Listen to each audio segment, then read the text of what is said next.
श्रीमद दासबोधावरती आयोजित असणारं प्रवचन सुरू होण्यापूर्वी आपण एक मिनिटभर डोळे मिटून निश्चिंत आणि शांत बसूया आणि मग कथेला प्रवचनाला आरंभ करूया. श्रीराम.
श्रीमंगलमूर्ति मोरया भगवती श्री जगदम्बा माता की जय. श्री सद्गुरुनाथ महाराज की जय. सब संतन की जय. जय जय रघुवीर समर्थ. श्री राम जय जय राम. श्री राम जय जय राम. श्री राम जय जय राम. श्री राम जय जय राम. श्री राम जय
गुणाधीश जो ईश सर्वा गुणांचा मुळारंभ तो निर्गुणाचा नमो शारदा मूळ चत्वार वाचा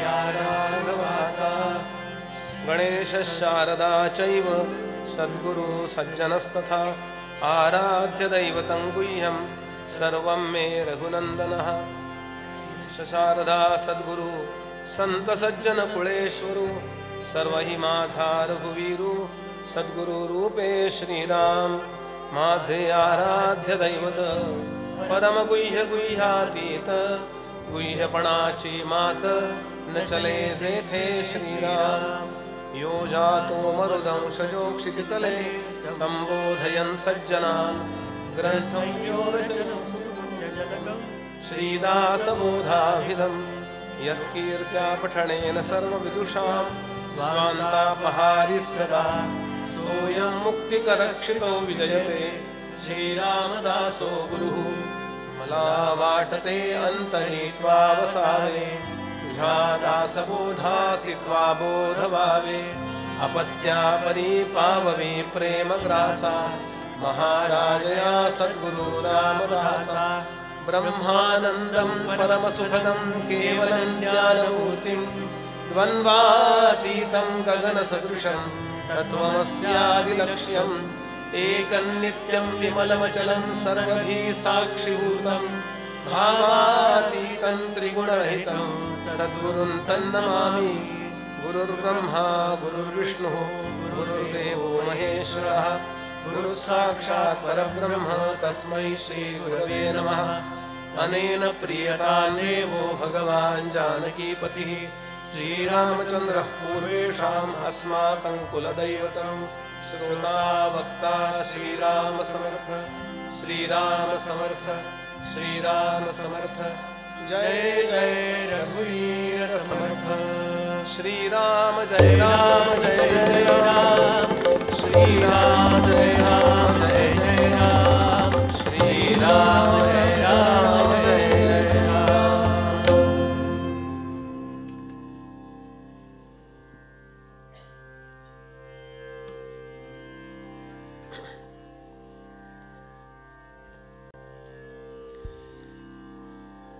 श्रीमद दासबोधाच्या श्रवणासाठी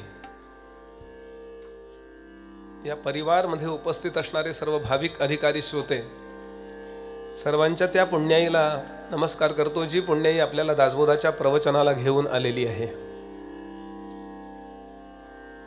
सद्गुरुनाथांची भगवंताची जगदंबेची कृपा आपल्यावर व्हावी आणि ती अखंड राहावी असं ज्यांना मनापासून वाटतं आणि त्यासाठी जे वागणं भगवंताला प्रिय आहे ते आपल्याकडून घडावं याचा प्रामाणिकपणे प्रयत्न करणारे जे धार्मिक सज्जन इथे बसले असतील त्यांना वेगळा नमस्कार करतो। अधिकारी साधक तत्वचिंतक श्रेष्ठाचे कला उपासक समाजातल्या विविध क्षेत्रातले मान्यवर इथे आहेत सर्वांबद्दल आदराचा भाव व्यक्त करतो। विशेष करून ताईंना आणि त्यांच्या पूर्ण परिवाराला अभिवादन करतो आणि निरूपणाला सुरुवात करतो। गेली 2 वर्ष आपण श्रीमद दासबोधाचा थोडा थोडा अभ्यास करतो आहोत।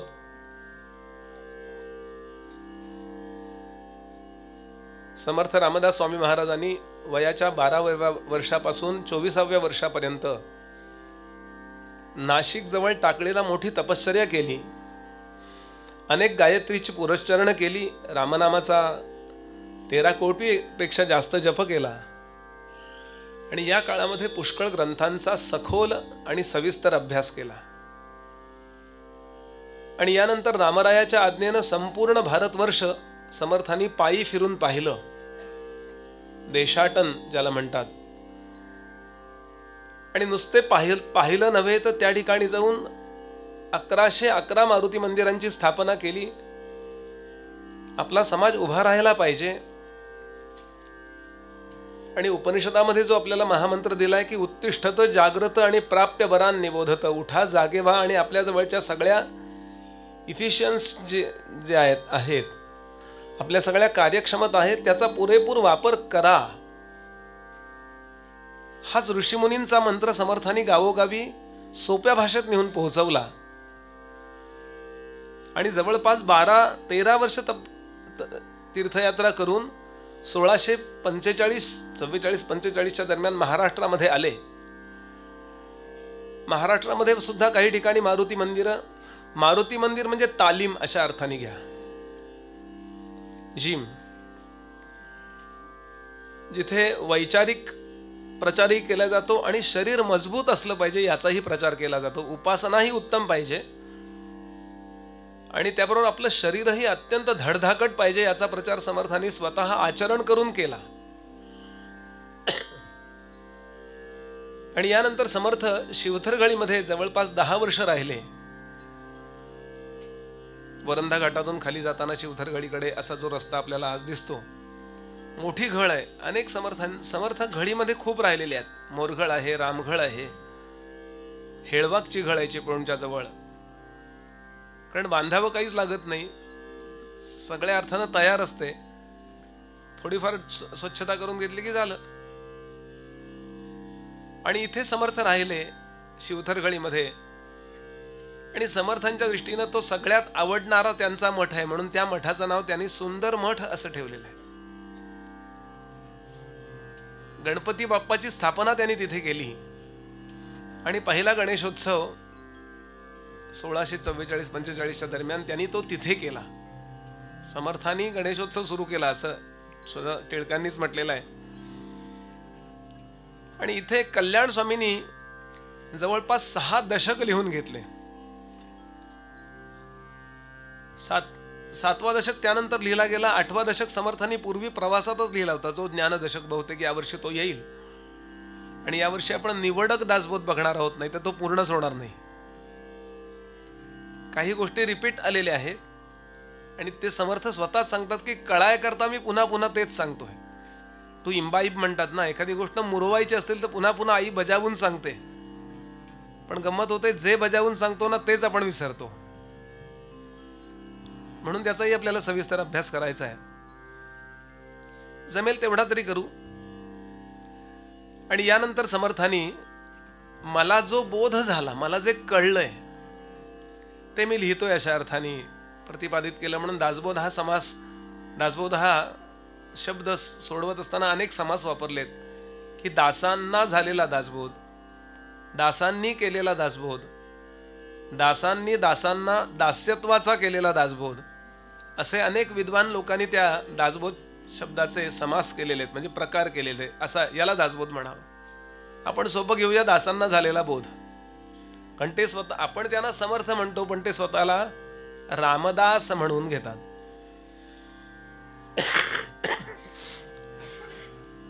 संस्कृतीची जी 8 अंग आहेत, या 8ही गेल्या वर्षी बोललोय पण पुन्हा आवृत्ती करतो. या 8ही अंगांना स्पर्श करणारा समर्थांचा अतिशय सखोल मार्गदर्शन करणारा ग्रंथ म्हणजे दासबोध आहे.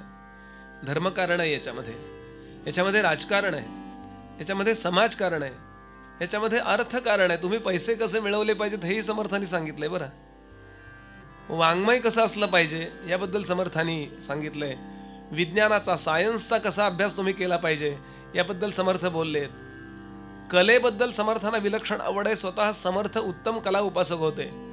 रामरायाकडे कधी न मागणारे समर्थ संगीत गायन दे रे राम हे रामाकडे मागतात. नुसतं नाही, आलाप गोडी दे रे राम, धात माता दे रे राम, नृत्य कला मज दे रे राम. म्हणजे याच्यावरून समर्थांचा कलेबद्दलचा अभ्यास लक्षात येतो. आणि सगळ्यात शेवटी शिक्षण, या 8ही अंगांचा अभ्यास, 8ही अंगांचा विचार दासबोधामध्ये झालेला दिसतो. म्हणून खरं तर शिक्षणामध्ये असावा असा ग्रंथ आहे. पण आपल्या जुन्या सरकारनी हिंदूंनी काही त्यांचं शिकवायचं नाही अशा अर्थानं कायदे पास केल्यामुळं आपण काही आपलं शिकवू शकत नाही. बाकीचे धर्म त्यांचं शिकवू शकतात बरं का. कुराण जर शिकवलं गेलं त्यांच्या शाळेमध्ये तर तो काही गुन्हा ठरत नाही. बायबल शिकवलं गेलं तर गुन्हा ठरत नाही. पण आपण दासबोध शिकवला किंवा काही रामायण महाभारतातलं शिकवलं तर ती मायथॉलॉजीत टाकलंय त्यांनी. म्हणजे हे घडलेलंच नाही आहे, मीच आहे ते. एवढा मोठा विचार आहे. म्हणून आता सावध व्हायला लागलोय आपण, असं म्हणूया. म्हणजे व्हायला लागलोय असं गृहीत धरून असो. पण ग्राउंड लेवलला प्रत्यक्ष उत्सव महोत्सवामध्ये हे शिकवलं गेलंय. त्यामुळं ही विद्या आज घरोघरी टिकून आहे. आजही आपण गणपतीची आरती करतो, आजही गणपती बसवतो, आजही श्राद्ध पक्ष केले जातात. आज आपली संस्कृती, आपण कुंभमेळ्याला केवढी गर्दी झाली हो, इतका विरोध करून सुद्धा ही गर्दी.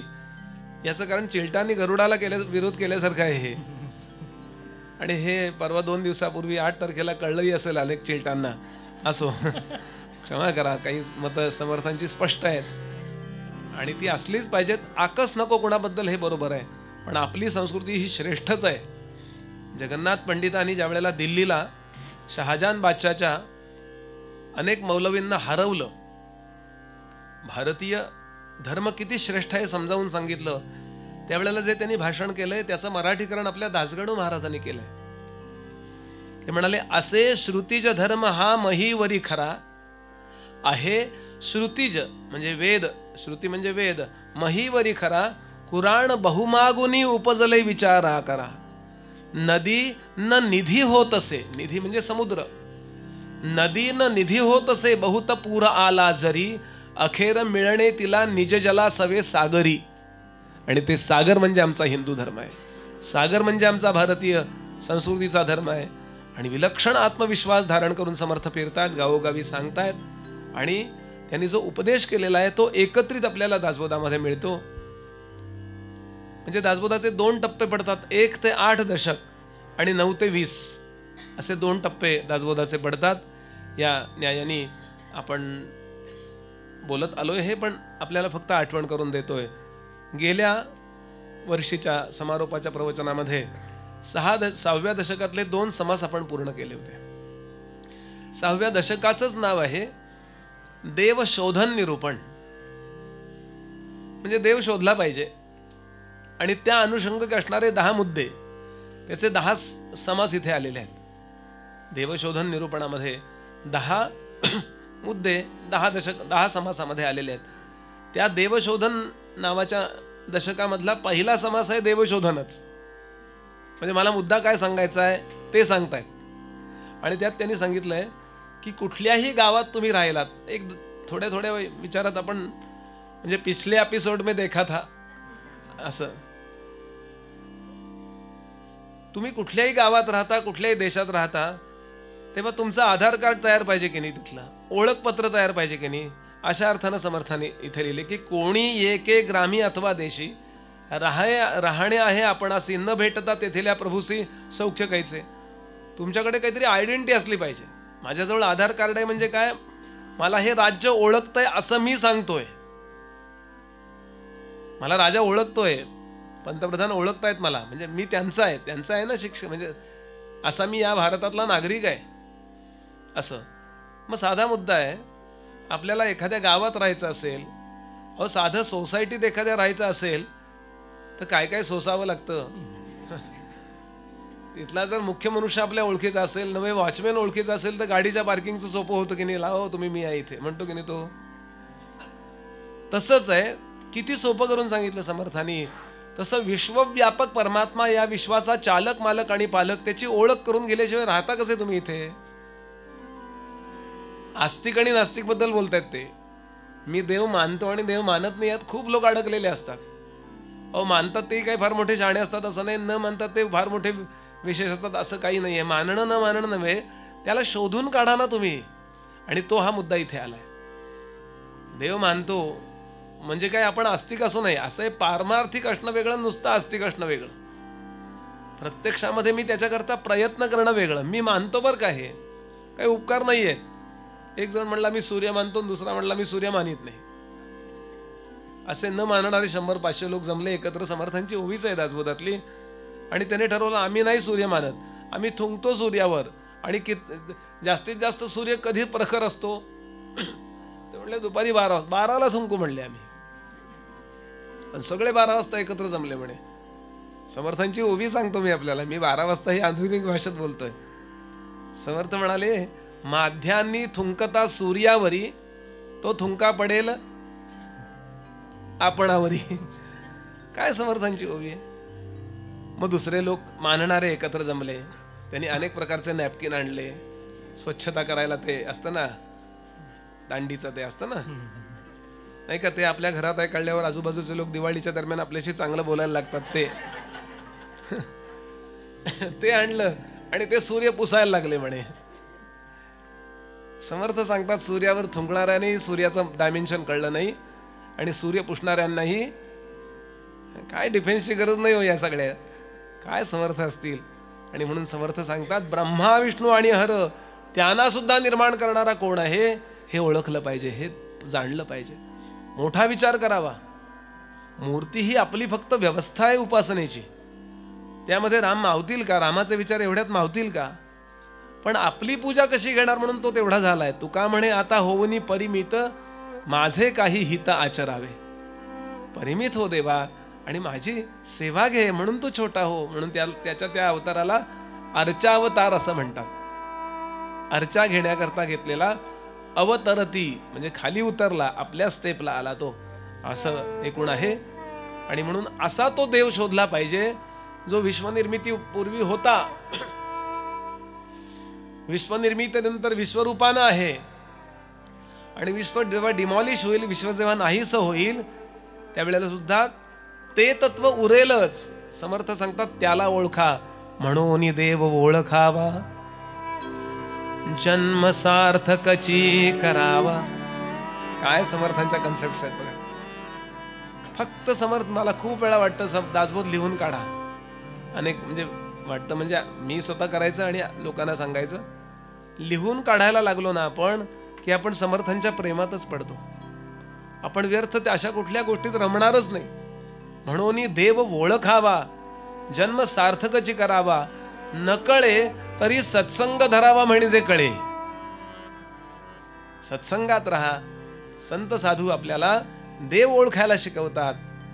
यानंतर समर्थ सांगतात फक्त पोट भरण्याची विद्या तुम्ही शिकलात म्हणजे तुम्ही ज्ञानी झालात असं समजण्याची चूक कधी करू नका.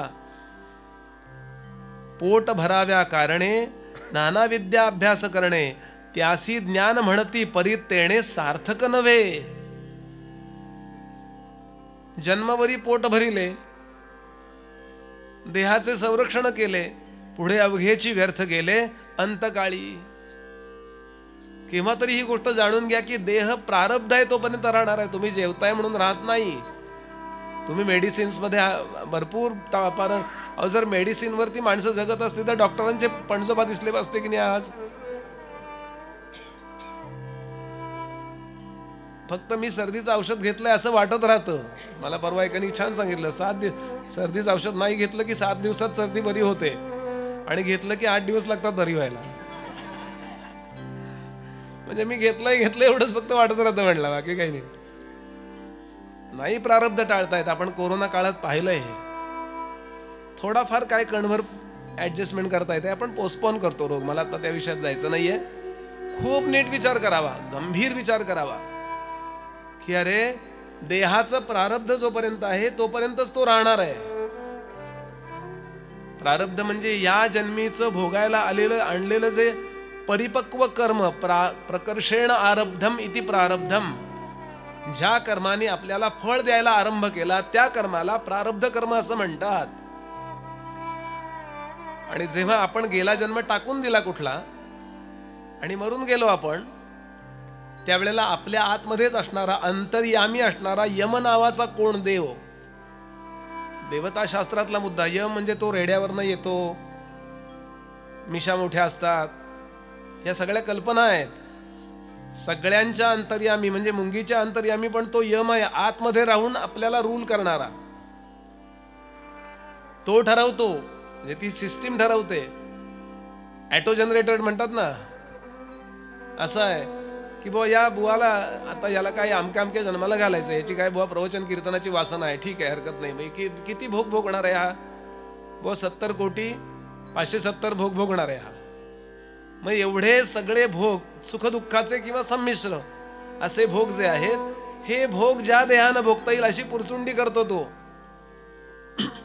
नीट ऐका, अशी तो पुरचुंडी करतो आणि तो ती ढगात टाकतो.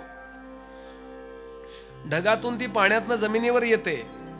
सॉफ्ट कॉपी आहे बरं का ती, अशी डोळ्याला दिसत नाही. आणि तर ती त्या बीजात जाते, त्या बीजातून त्या वृक्षात अन्नात जाते, तिथून वडिलांच्या पोटात जाते, तिथून आईच्या पोटात जाते आणि मग प्रत्यक्षामध्ये गर्भ राहायला जातो. आणि मग ती जी आत्ता म्हणलो ती फ्लॉपी आहे, ती सिस्टीम कुठे बसवली? आपल्या प्रारब्ध नावाची जो गाठोड आहे ते कुठे आहे आपल्या शरीरात? कुठेतरी पाहिजे ना, सेफ पाहिजे ना. ते डाव्या कोपऱ्यात बसवलंय का? उजव्या कानात बसवलंय का? नाही. मूत्र विसर्जन आणि विष्ठा विसर्जन जिथून करतो ना, त्याच्यामध्ये जी शिवण आहे ना, त्याच्यात बसवलेलं आहे. त्याला मूलाधार चक्र म्हणतात. आणि निर्विघ्नपणे आपल्याला निर्विघ्नपणे प्रत्येक गोष्ट त्या त्या वेळेला ती उपलब्ध झाली पाहिजे. 9 वाजता नाश्ता तयार पाहिजे, 12 वाजता जेवण तयार पाहिजे, 4 वाजता चहा तयार पाहिजे, बुवाच्या प्रवचनात झोप येऊ नये म्हणून. हे सगळे जे भोग, म्हणजे उदाहरण म्हणून सोपं करून सांगतोय, जे सुखदुःखांचे किंवा संमिश्र भोग आहेत ना, ते त्या त्या वेळेला उपलब्ध झाले पाहिजेत. याकरता राखणदार म्हणून कोण ठेवलाय? निर्विघ्नता देणारा गणपती बाप्पा. त्वम मूलाधार स्थितोसी नित्यम. सगळे भोग. म्हणून खूप लोकांना झोप लागत नाही बघा उशिरापर्यंत. का? तो झोप लागू देत नाही. तुला झोप नाही लागली पाहिजे याचा भोग आहे तुला. वैचारिक भोग भोग, किंवा सकाळी लवकर जाग आणतो, उठ, भोग, सगळे भोग, हे गणपती बाप्पा करतो. विचार मला आपल्या समोर सांगायचा आहे की हे एकदा कळलं ना की मनुष्य खाणे पिणे औषधन हे सगळं या विश्वामध्ये प्रमाणापेक्षा जास्त रमत नाही. त्यात चांगलं पाहिजे, बरोबर आहे. मी उत्तम क्वालिटी दिली पाहिजे माझ्या कामात, हे बरोबर, हे कर्तव्य आहे आपलं. पण यातून मला काही मिळालं पाहिजे असं कधीही परिपक्व व्यक्तीला वाटत नाही. कारण तुम्ही नाही केलं तरी मिळणार आहे काही. आपण बघतो ना, काही कलाकारांना काही येत नाही सगळ्याच क्षेत्रात आहे, तरी कुठे असतात ते? याचा विचारही करायचा नाही. वाईट चांगलं जाऊ द्यात, विचार सुद्धा नाही करायचा. प्रारब्ध भोगतायत ते, मी सुद्धा प्रारब्ध भोगतोय. म्हणून समर्थ सांगतात, जन्मभरी पोट भरिले, देहाचे संरक्षण केले, पुढे अवघेच व्यर्थ गेले अंतकाळी. म्हणून काय करावं तर ते सांगतात, शांतपणे या कारणे ज्ञाता पहावा.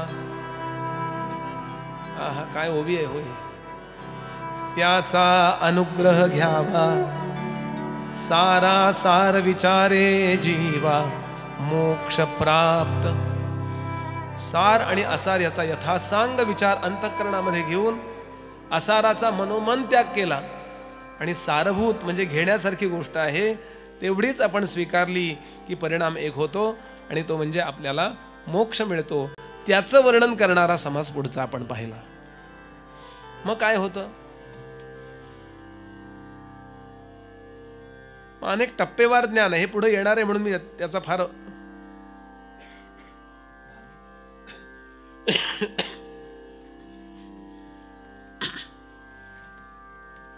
सद्गुरूंकडे गेलो. अधिकार असा त्यांनी माझा योग्य प्राप्त करून दिला मला अधिकार. कसं आहे, हे शब्दज्ञान आत्ता मी जे बोलतोय ना, हे खूप लोकांकडे असू शकतं, माझ्याकडे असू शकतं. पण त्या शब्दज्ञानाचा अनुभव घेण्याकरता आपला एक अधिकार असावा लागतो. म्हणजे योग्यतावाचक शब्द आहे अधिकार हा, आणि ती योग्यता ते मला प्राप्त करून देतात. सद्गुरूंची दोन्ही जबाबदारी आहे की ते मला अंतर्मुखही करतात आणि ते मला शब्दज्ञानी पण करतात. दोन्ही आवश्यक आहे. आणि ते मला सांगतात अमुक अमुक अमुक. सोपं, बऱ्याच ओव्या त्यातलं एक घेऊया. समर्थ सांगतात, ब्रह्मज्ञाने विण उपदेश. ब्रह्मज्ञानाशिवाय केलेला उपदेश तो म्हणू नये विशेष. धान्य विण जैसे भूस खाता नये. फोलपट खातो आपण का शेंगदाणे खातो? फोलपटांचा उपयोग आहे का? काय शेंगदाण्यांच्या रक्षणाकरता उपयोग आहे. पण एकदा काढून टाकले ते की आपण शेंगदाणे खातो, तसं फक्त अनुभवाचं ज्ञान आपल्याला देतात ते सद्गुरू आहेत. आणि अनुभवाचं ज्ञान जर देत नसतील, ते चमत्कारच करत असतील सारखे, इकडून कुंकू काढ, तिकडून भस्म काढ. आणि हल्ली तो एक ट्रेंड फार झालाय, इतकी गर्दी कार्यक्रमांना अशा. ते ठीक आहे, संतांकडे असू शकतात, आकर्षणाकरता तो चमत्कार नावाची गोष्ट काही आपण टाकायलाच पाहिजे असा अर्थ नाहीये. पण ती एकच गोष्ट आकर्षण असता कामा नये एवढं मात्र आहे. म्हणून त्यांनी ब्रह्मज्ञाने विण जो उपदेश असं म्हटलंय. म्हणून आदि अंती ब्रह्म निर्गुण तेच शाश्वताची खूण येर पंचभूतिक जाण नाशिवंत. फार मोठा आहे टप्पा हा, म्हणजे क्वांटम जंप आहे एकदम. इंद्रिय गोचर म्हणून जे आहे, मनाने ज्याचा आपण विचार करू शकतो जे आहे, ते सगळं नाशिवंत आहे. म्हणून या 5 + 3 8 गोष्टी नाश पावल्यावर, पंचमहाभूत आणि त्रिगुण नाश पावल्यावर काय उरेल त्याचा अंदाज करता करता करता आपण वेगळेपणानं त्याचा अंदाज करू शकत नाही. आपल्याला खरा अंदाज त्याचा जेव्हा येतो त्यावेळेला तेच आपण होतो.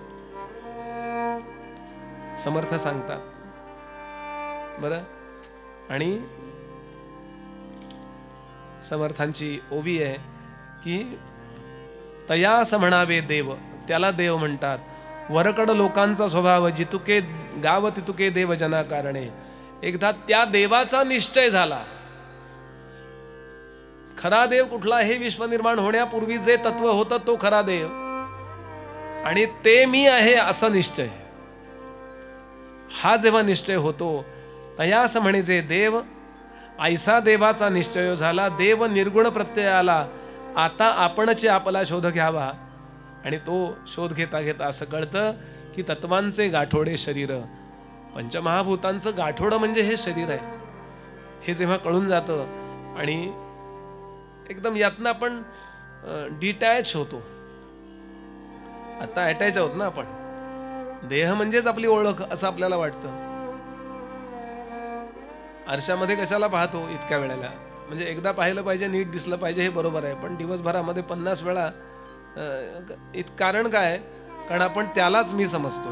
त्याची ओळख म्हणजे माझी ओळख असं समजतो. पण जेव्हा ते कळून जातं त्यावेळेला मनुष्य निश्चिंत होतो. म्हणजे तो जीव, मनुष्य म्हणजे मनुष्याच्या देहात असणारा जीव निश्चिंत होतो. झाले जन्मासे सार्थक, निर्गुण आत्मा आपण एक. परंतु हा विवेक पाहिलाच पहावा, हा विवेक अखंड पहावा. हे नुसतं शब्दाबद्दल चाललंय बरं. पण समर्थ शेवटच्या 3-4 ओव्या सांगतात, त्या ब्रह्मबोधे ब्रह्मची झाला. तो जीव जो आहे त्याला जेव्हा तू ते आहेस तत्वमसी असा बोध गुरुजींनी दिला, तेव्हा त्याला तो बोध झाला. बोध झाला म्हणजे यथार्थ ज्ञान झालं. त्या ब्रह्मबोधे बोधामुळं ब्रह्मची झाला. संसार खेद उडाला, देहो प्रारब्धी टाकीला सावकाश. मग देहाची अवास्तव काळजी बंद होते. मग पुढे तो कसा असतो? त्या देहाचे हाल करतो का तो? नाही. फार सुख देतो का? तसंही नाही. मग काय? ज्या वेळेला जे असेल त्यावेळेला ते एन्जॉय करतो. आणि एन्जॉय करताना सुद्धा तो डिटॅच असतो. जसे आजोबा नातवाबरोबर झब्बू खेळायला बसतात आणि गाढव झाले की खोटे खोटे रडतात की नाही? त्यांना माहितीये मी निश्चित गाढव नाही झालेलो. तसे समर्थ, तसे ज्ञानोबा, तसे तुकोबा या विश्वाचा मिथ्याभानाचा अनुभव आल्यावर सुद्धा आपल्याला उपदेश देण्याकरता, हे विश्व मिथ्या असून सुद्धा ते आपल्याकरता खरं मानतात. हे तर बोलणारच नाहीत ते आपल्याशी. कशाला शब्द आला पाहिजे? आणि याकरता मी गेल्या वर्षी शेवटच्या प्रवचनात प्रोज मध्ये एक अभंग समोर ठेवला होता. अभंग अमृतरायांचा आहे. फार गोड अभंग आहे. कसं असतं जीवन या लोकांचं. होता गुरु कृपादान, होता गुरु कृपादान, प्राप्त झाले ब्रह्मज्ञान, प्राप्त झाले ब्रह्मज्ञान. तेथे संसाराचे भान, तेथे संसाराचे भान. आहे आहे नाही नाही, आहे आहे नाही नाही, आहे आहे नाही नाही, आहे आहे नाही नाही, आहे आहे नाही नाही. सुटली संसाराची झेल, सुटली संसाराची झेल, भक्ती वाढला सेवेल, भक्ती वाढला सेवेल, तेथे संध्याकाळी तेल. अमृतराय पैठणचे आहेत, सोपं करून सांगताय. तेथे संध्याकाळी स्वयंपाकासाठी तेल, तेथे संध्याकाळी तेल, आहे आहे नाही नाही, आहे आहे नाही नाही, आहे आहे नाही नाही. पोटी लागली से भूक, पोटी लागली से भूक, न मिळे शिजे न मिळे शिळे साजूक, न मिळे शिळे साजूक, पुरणपोळी नाजूक, पुरणपोळी हो नाजूक, आहे आहे नाही ना, आहे परत नाही परत नाही, आहे आहे कोऱ्या घोंगडीचे चीट, कोऱ्या घोंगडीचे चीट,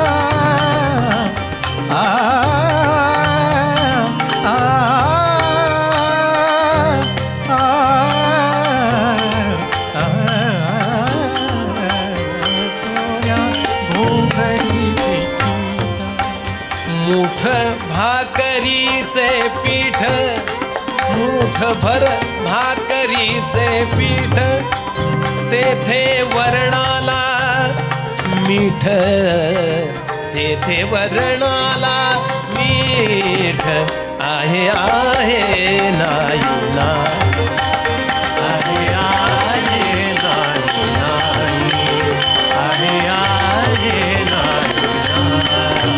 सेविता सद्गुरूचे कुळ, सेविता सद्गुरूचे कुळ, ब्रह्म त्रैलोक्य गोकुळ, ब्रह्म त्रैलोक्य गोकुळ, तेथे दारा पुत्र अनुकूल, तेथे दारा पुत्र अनुकूल, आहे आहे नाही नाही, आहे नाही नाही, आहे आहे नाही.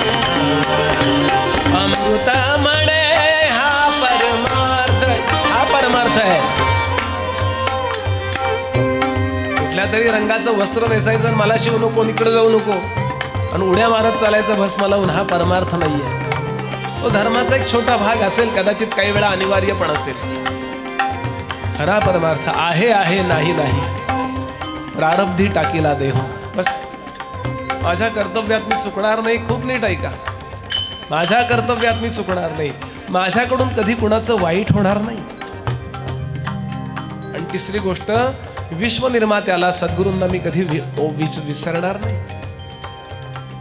बघा मोठ्या लोकांचं वागणं असं असतं की नाही, त्यांच्या जीवनात गॉसिपिंग नसतं. कळलं का तुम्हाला? Data transfer. फक्त समजा जर या जगात काही मी डाटा ट्रान्सफर करत असेल, माझी ती जबाबदारी नाही आहे, त्या रॉ मधल्या लोकांची जबाबदारी आहे ती, आणि तेच त्यांचं काम आहे. आणि जर मी ते करत असेल तर मला भोगावं लागणार आहे केव्हा तरी.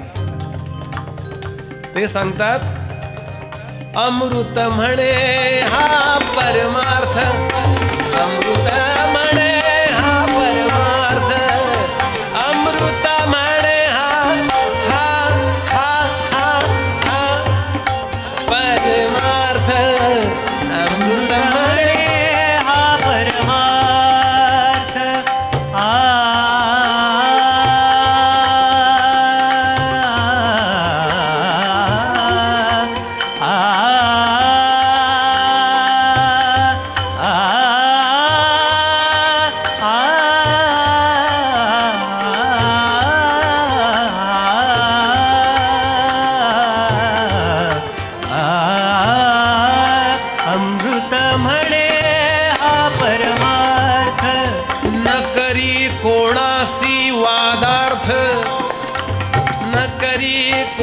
वासी वादार्थ समयी लागे जो पदार्थ समयी लागे जो पदार्थ आहे आहे नाही नाही आहे आहे नाही नाही आहे आहे नाही नाही आहे आहे नाही नाही आहे नाही आहे नाही.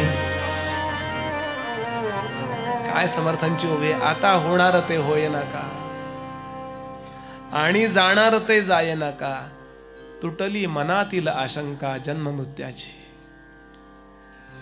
काय निश्चिंत जीवन आहे हे आपल्या समोर गोल ठेवतायत. याला परमार्थ म्हणा.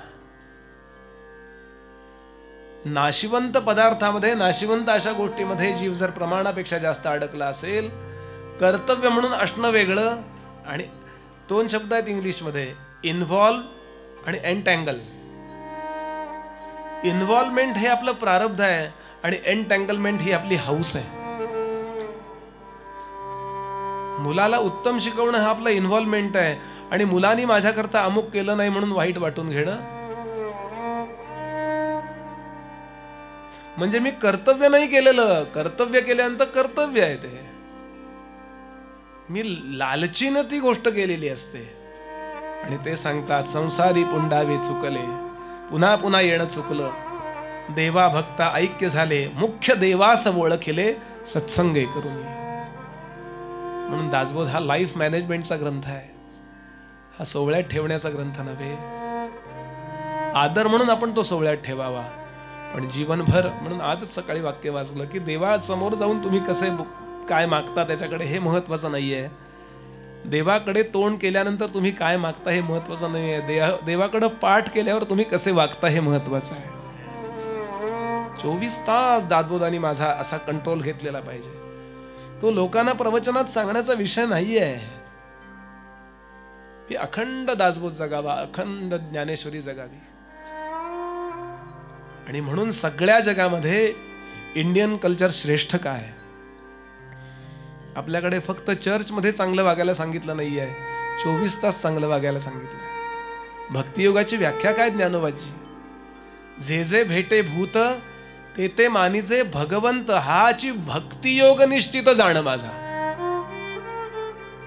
समर्थ सांगतात भेटो कोणी एक नर भेड महार सांभार त्याचे राखावे अंतर या नाव भजन.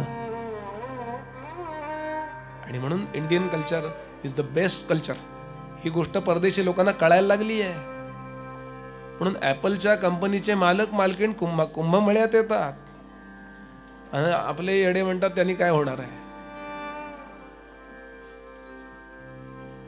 टीका नाही करत आहे मी. हो तुम्ही अभ्यास करून बोला असा माझा मुद्दा आहे. तुम्ही खोडून काढा Mahakumbh, no problem. Indian culture खोडून काढा पण ते विज्ञानाच्या पातळीवर तुमचं पटलं पाहिजे ना. इस जन्म में तो आप नहीं हरा सकते.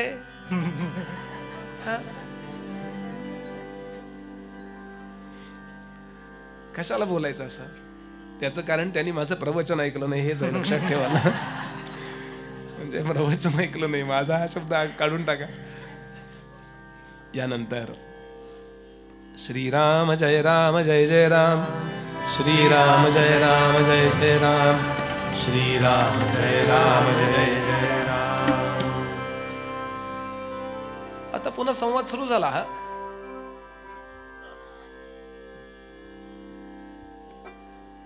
हा गुरु शिष्य संवादात्मक ग्रंथ आहे बरं का. गुरु आणि शिष्य गप्पा मारतायत, श्रोते आणि वक्ता बोलतोय असं चाललंय. मग तो म्हणाला असं आहे हे सगळं मला वैचाराच्या पातळीवर पटतंय हो पण हे निर्माण झालंय ना.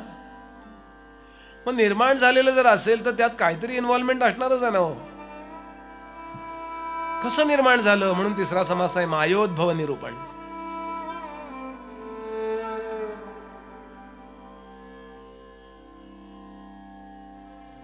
जे सन्मुखची सर्व काळ जे निष्कळंक आणि निखळ सर्वांतर आकाश पाताळ व्यापून असे असं परब्रह्म तत्व आहे. असं ते तत्व आहे.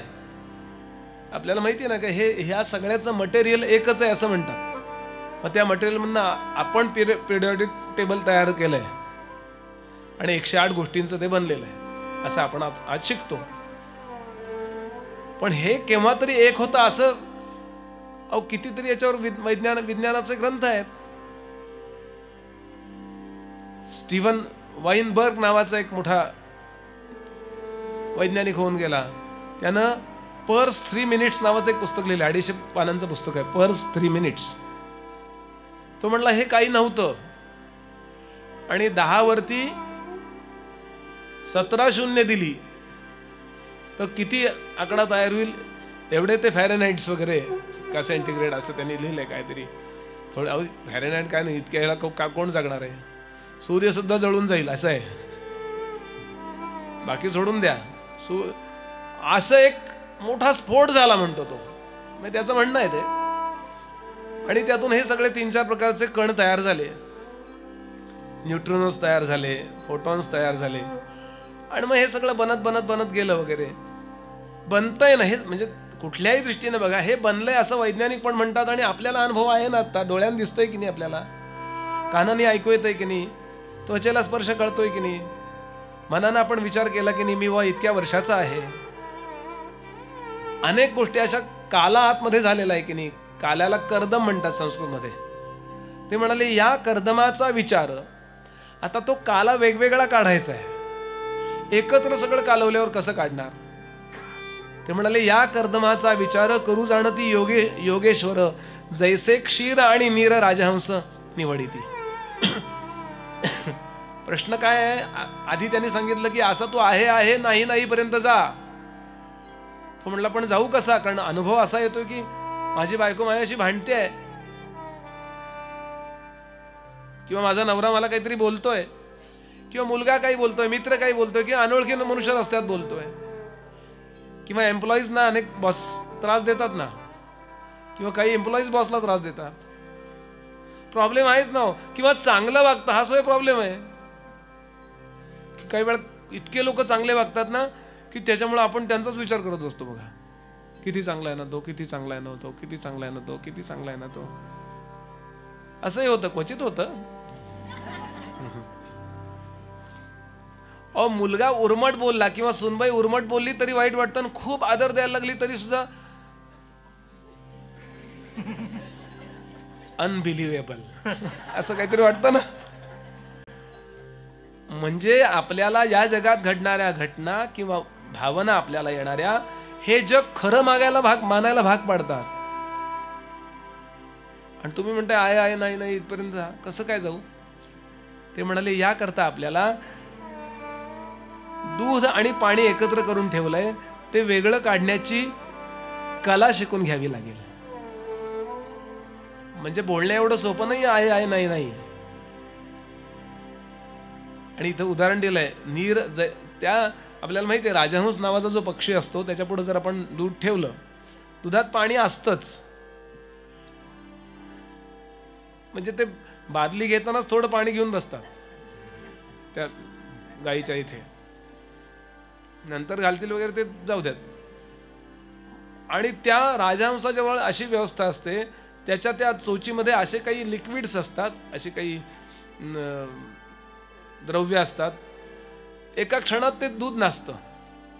चोच बुडवली की पनीर वेगळं होतं त्यातलं, वॉटर वेगळं, पाणी वेगळं होतं, त्या दुधाच्या गाठी वेगळ्या होतात. म्हणतो ना आपण नीर क्षीर विवेक शब्द वापरतो की नाही, हा राजहंसाजवळ असतो. त्याच्याजवळ अशा प्रकारचं रसायन असतं, त्यात काहीतरी आंबट चेंबट काहीतरी, ते लगेच नासतं. ते लिंबू पिळल्यासारखं. लिंबू पिळल्यावर सोन असायला वेळ लागेल, पण ह्याच्याजवळ इतकी ताकद असते आणि लगेच तो काय करतो करून त्यातलं तो पनीर खाऊन घेतो, पाणी तिथं टाकून निघून जातो. हे उदाहरण सत्पुरुषांना दिलंय बरं का. म्हणून संतांना आपण परमहंस म्हणतो. आहे ना रस्त्याच्या पलीकडे त्यांचाच आश्रम आहे ना. राजहंस व्यवहारातला निरक्षर विवेक करतो आणि संत सत्पुरुष म्हणजे दुधाच्या बद्दलच त्याच्याजवळचं ज्ञान आहे, बाकी त्याला नाही जमणार काही. त्याच्याजवळ जर पिझ्झा ठेवला समोर, मला नाही वाटत त्याला काही जमेल किंवा अजून काही दुसरं. पण संत सगळ्या जगामध्ये निरक्षर विवेकानं अखंड विवेक, संतांच्या जवळ अखंड काय असतं तर विवेक असतो. अहो प्रत्येकाजवळ काही ना काही असतं की नाही. अमका अमका म्हणलं की भ्रष्टाचार, अमका अमका म्हणलं की खोटं बोलणे, किंवा अमका अमका म्हणलं की अत्यंत सज्जन, फक्त देशाकरता जीवन, असं काहीतरी डोळ्यासमोर असतात ना, पर्सनॅलिटी पाहिली की. तसं संतांच्या जवळ काय असतं. समर्थांची ओवी आहे, ज्ञानोबांची ओवी आहे की शंभू तेथे अंबिका, शिव तेथे शक्ती असते. शंभू तेथे अंबिका, ते म्हणाले संत तेथे विवेका असणे की. चंद्र तेथे चंद्रिका, शंभू तेथे अंबिका, संत तेथे विवेका असणे की. अखंड विवेक, तो फक्त विवेक तू व्यवहारातला असतोच, पण व्यवहारापेक्षा सुद्धा त्यांच्या जवळचा विवेक परमार्थातला असतो. म्हणून तुम्ही त्यांच्या जवळ जा, म्हणजे तुम्हाला कळेल की हे विश्व कसं निर्माण झालंय, कुठल्या मूलद्रव्याने निर्माण झालंय, काय काय निर्माण होत गेलं. आणि म्हणून समर्थांनी सांगितलंय की त्या त्या गोष्टीमध्ये काय काय असतं. आणि खूप वेळा आलेला आहे विषय, बरोबर दासबोधात 20-25 वेळा हा विषय आलेला आहे. आपण केव्हा तरी 1-2 वेळा पाहणार आहोत. तसं गेल्या वेळेला पाहिला आहे, पण तो अजून डिटेल स्टडी. विश्वनिर्मितीबद्दल सगळे संत बोलतात. हे भागवतात 5-7 वेळा आलंय, रामायणात आलेलं आहे, योगवासिष्ठात आलेलं आहे, महाभारतात आलेलं आहे. विश्वनिर्मितीबद्दल फार फार पूर्वीपासून आलेलं आहे. आपण ते, मला वाटतं प्र के आत्रेंचं पद आहे, पण ते तुकोबांचं वाटतं, देहदेवाचे असं म्हणतात. म्हणतोस आत आत्मा परमेश्वर हो, आत आत्मा परमेश्वर हो, देह देवाचे मंदिर, देह देवाचे मंदिर, देह देवाचे मंदिर. जशी उसात हो साखर, जशी उसात हो साखर हो, जशी उसात हो साखर, तसा देहात हो ईश्वर, तसा देहात हो ईश्वर. जसे दुधामध्ये लोणी, जसे दुधामध्ये लोणी, तसा देही चक्रपाणी, देह देवाचे, देह देवाचे मंदिर, देवाचे मंदिर. देव देहात देहात, देह देहात देहात, देव देहात देहात, देव देहात देवात. काहू जाता राऊळात, काहू जाता राऊळात, तुका सांगे मूढ जना, तुका सांगे मूढ जना, तुका सांगे मूढ जना. ऑर्गन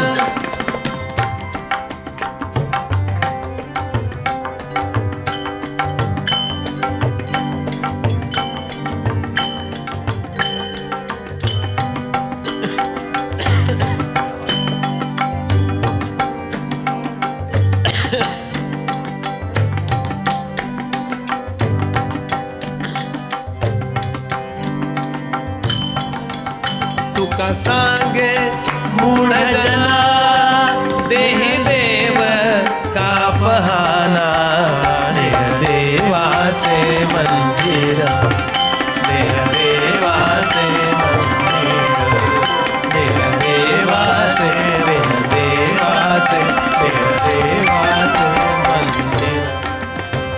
आता थोडं काळजीपूर्वक ऐका, थोडं काळजीपूर्वक. कशासाठी? निर्मिती होत असताना आधीचा पदार्थ त्यात असतो, त्यातून एकातनं 2 निर्माण झालं, म्हणजे स्वरूप बदललं फक्त. त्यातून काही निर्माण झालं की तिसऱ्यामध्ये आधीचे 2 असतात. 3 मधनं काही निर्माण झालं की चौथ्यामध्ये ते चौथं असतं आणि आधीचे 3 असतात. पहिलं असतंच बरं का, काय ते नंतर बघूया. असं करता करता आपली बॉडी, आपलं शरीर, म्हणजे माणसाचं शरीर सगळ्यात लास्टला निर्माण झालेलं बरं का. विज्ञान सुद्धा हेच मानतं आणि आपले धर्मही हेच मानतो. सगळ्यात शेवटी माणूस निर्माण झालाय. हो, मध्यंतरी मी ते नॅशनल जॅग्रोफीवरती एक कार्यक्रम पाहिला. रोज 11 ते 12 सकाळी लागायचा. तो त्यांच्याकडे उतरलो होतो. टी व्ही बघायचं नाही असं नाही, आपल्याला आपलं अपग्रेड ज्याने होईल ते बघायचं, आपलं डोकं बिघडेल ते नाही बघायचं. हां, घरातल्या कटकटी कमी झाल्या म्हणून ते बघून रडतात माणसं. प्रपंच हा हसण्याचा विषय आहे आणि परमार्थ हा रडण्याचा. वाईट त्याचं वाटलं पाहिजे, देवकृपा का करत नाही, एवढंच लक्षात ठेवूया. संत रडतात. आपल्या अश्रूंना एवढं मूल्य द्या की ते देशाकरता किंवा धर्माकरता येऊ देत, किंवा देवाकरता येऊ देत. सिरियल करता छट, ते लोक फुकट रडतात. अहो, आणि पैसे घेऊन म्हणजे पैसे घेऊन खोटं रडतात. आपण फुकट खरं रडतो. काय तोट्याचा धंदा आहे. जाऊ देत, मला तिकडे जायचं नाहीये. फक्त नाही फरफटलं जायचं हा मुद्दा सांगायचा आहे मला. काही त्यांनी दाखवावं, मी फरफटलं जावं नाही. ज्यानं मी अपग्रेड होईन, ज्यानं मी पुढे जाईन वैचारिक सगळ्या दृष्टीनं असं. आणि तो कार्यक्रम छान लागला, म्हणलं लावा. आज उद्या परवा 3 दिवस तो लागला. विश्वनिर्मितीची प्रक्रिया त्यांनी दाखवली आहे. फक्त त्यांनी देव म्हटलं नाहीये बरं का, बाकी सगळं ते दाखवलं. आणि असं म्हणजे ते कॉम्प्युटराइज केलंय बरंच की कसं निर्माण झालं, कसं. आणि तिसऱ्या दिवशी शेवटच्या 1.5 मिनिटात त्यांनी माणूस कसा निर्माण झाला हे दाखवलंय. 1.5 हा शब्द कशाला वापरलाय कोणाला सांगू. 1.5 ते काय मी म्हणत नाही. मला डार्विन बद्दल बोलायचं नाही आहे. डार्विनच्या बरोबर, डार्विनच्या सारख्या अनेक लोकांनी तो शोध लावलेला आहे. पण आपल्यावर इंग्रजांचं राज्य होतं म्हणून डार्विन शिकवला जातो आपल्याकडे. प्रश्न असा आहे, डार्विनच्या मुलांनी मी प्रश्न विचारलाय त्याला आणि याचं उत्तर डार्विन देऊ शकला नाहीये. म्हणून डार्विनचा सिद्धांत सुद्धा विवादास्पद आहे असं अनेक वैज्ञानिकांचं मत आहे. उत्क्रांतीवाद नावाची गोष्ट जी आहे ना, ते माकडाचा माणूस झाला असं म्हणतात. काही वेळा खरंही वाटतं ते. पण तो गमतीचा भाग झाला. डार्विनच्या मुलांनी प्रश्न विचारला की बाबा, आत्तापर्यंत उत्क्रांतीवाद होत असताना नवीन काही क्रांती झाल्यावर जुना ज्याच्यातून ती क्रांती झाली ते नाहीच झालेलं आहे. भीमसरट जे होते पूर्वी, म्हणजे डायनासॉर, त्यातनं ह्या पाली वगैरे हे प्राणी निर्माण झाले वगैरे, काय सुसर मगर वगैरे असं म्हणतात. मग ते नाहीसे झाले, मग हेच राहिले, फक्त छोटे छोटे राहिले आणि ते तसेच राहिले. भीमसरट संपले ना. असे पुष्कळ त्यांनी काढले की यात हे निर्माण झालं, पहिलं जनरेशन संपलं. माकडातून माणूस निर्माण झालाय तरी माकडं शिल्लक कशी, या प्रश्नाचं उत्तर डार्विन जवळ नाही. एक. आणि दुसरं, माणसातून काही निर्माण का झालं नाही. थोडंफार मॉडिफाय होत गेलो असो आपण, पूर्ण त्याचा उत्क्रांतीवाद नाकारायचं कारण नाहीये. काही काही गोष्टी कमी होत गेल्यात आपल्या. याच्याकरता आपल्या धर्माला शरण गेलं पाहिजे की माणसाची निर्मिती सगळ्यात शेवटी काय आहे. कधी विचार केलाय कायचा. आपल्या धर्मात हे दिसेल की, म्हणजे गोष्ट झाली उपनिषदांमध्ये की ब्रह्मदेवानं म्हणे उंट निर्माण केला, उंट निघून गेला. आमका निर्माण केला, निघून गेला. साप निर्माण केला, निघून गेला. सगळे निघून गेले. मी थोडी हरदासी पद्धतीची गोष्ट आहे. हे सगळे निर्माण केले, निघून गेले, निघून गेले, निघून गेले. माणसाला निर्माण केल्यावर माणूस गोल वाढला आणि त्यांनी ब्रह्मदेवाला विचारलं तू कोण आहेस. आणि त्याचा इतका आनंद झाला त्यांनी प्रोडक्शन थांबवलं म्हणे. अहो, दुःख आपल्याला कोणी विचारत नाही हेच असतं की नाही. हे लॉजिकली सांगतो मी, थोडंसं सायंटिफिकली नाही सांगत आहे. माणसाच्या निर्मितीनंतर ब्रह्मदेवानी म्हणा किंवा निसर्गाने थांबवलं प्रोडक्शन. याचं महत्वाचं कारण इथे ब्रह्मावलोक ईषणता नावाचा गुण त्याला ठेवता आलेला आहे. मोठा शब्द आहे ब्रह्मावलोक ईषणता. ईषणता म्हणजे वासना, इच्छा. विश्वनिर्मिती कशातून झाली याचा विचार करण्याची व्यवस्था असणारं अंतःकरण जिथे निर्माण झालं त्यानंतर प्रोडक्शन थांबलं आहे. बाकी कुठलाही विश्वनिर्माण कसं झालं असा प्राणी आहे का कोणी सांगा मला. आहेत का कुठे सायंटिस्ट असे. मुंग्यांमधले सायंटिस्ट, माकडांमधले, सापांमधले सायंटिस्ट नाही. म्हणजे त्यांच्या पुरतं मॉडिफिकेशन करणारे असतील ते काही. असं नाही की कारण त्यांच्यातही काही असतात ना, त्यांचं ते विश्व निर्माण कसं झालं. मग कुणी म्हणतात बिग बँग थिअरी आहे, कुणी म्हणतात बिग बँग थिअरी आम्ही मानत नाही आहे, हेतुमत्ता आहे नाही आहे, तिथे योजकता नाही आहे, वर्ल्ड इज अन ॲक्सिडेंट असं व्हॉईल म्हणत असे. म्हणजे आपले नारळीकर ज्यांचे शिष्य आहेत, जयंतराव नारळीकर ज्यांना फॉलो कर म्हणजे त्यांचे शिष्य आहेत, ते व्हॉईल म्हणत असे the world is an accident, there is no planning, असं त्यांचं म्हणणं आहे.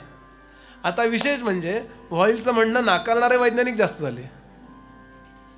आईन्स्टाईनचा उदय झाला आणि आईन्स्टाईन म्हणतो नाही, योजकता इथे, हेतुमत्ता आहे, नेहमीची येतो मग पावसाळा. किती विलक्षण आहे. तो ॲटम त्या नियमानेच वागतोय. बेसॉन्स असेच वागतायत, मेसॉन्स असेच वागतायत, इलेक्ट्रॉन्स फोटॉन्स असेच वागतायत. याला का ॲटम म्हणून ॲटम आहे, पण ते त्यांनीच त्या धर्माने का वर्क होत आहेत. म्हणून त्याचं छान वाक्य आहे, something is there but we don't know, असं वाक्य आहे त्याचं. त्यांनी ग्रंथ लिहिले त्याच्यावर मोठे आईन्स्टाईन. शेवटी तर तो देवभोळा झाला, पण आईन्स्टाईन वाचला असेल. म्हणजे मोठ्या मोठ्या वैज्ञानिकांच्याच बद्दल बोलतोय. स्टीफन हॉकिन्स देवधर्म मानत नाहीये, पण तो म्हणतो काहीतरी आहे. म्हणजे काय, म्हणजे ही मानत नाही असं मी मानतो. हे म्हणाले की हे निर्मिती होत गेली गेली गेली गेली आणि पहिलं जे निर्माण होतं ते ज्याच्यातून प्रकट होईल असं आपलं शरीर आहे. आणि म्हणून त्यांनी सांगितलं या पद्धतीने हे सगळं निर्माण झालेलं आहे. आणि निर्माण झाल्यानंतर कारण जे असतं ते कार्यामध्ये अनुस्यूत असतं, असा त्यांनी शब्द वापरलाय. घटापूर्वी आकाश असे, घटापूर्वी आकाश असे. घट निर्माण होण्यापूर्वी आकाश आहे की नाही. घट म्हणजे डेरा, माठ, काय म्हणतात तुमच्याकडं, माठ तसा तयार करतात, पाहिलं का तू. असा करतात ना, तो असा गोळा घेतात मातीचा. युट्यूबमुळे फार सोपं झालंय हल्ली, आपल्याला तिकडे जायची गरज नाही. घर बसल्या बसल्या आपण चहा कुरकुरे खात खात बघू शकतो.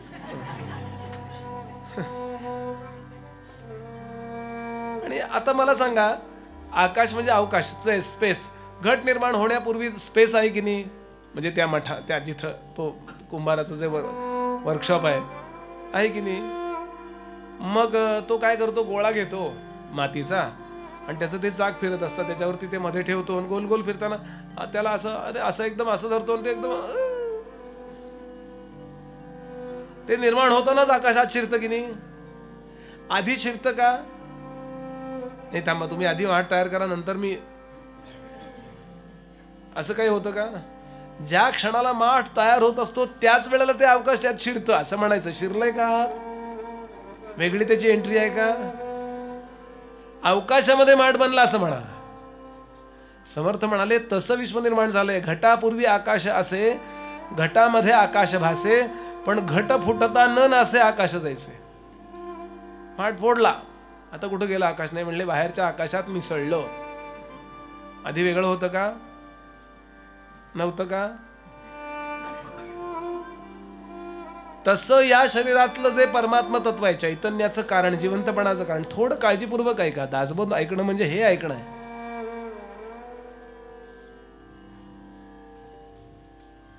आत्म्या तो घटच आहे हा, आणि म्हणून शेवटी फोडतात.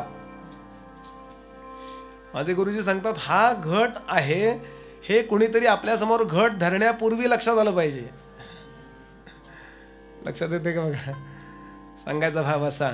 आणि मग केव्हा तरी शांत बसून विचार करावा, शिष्या मी कोण आहे, हु एम आय.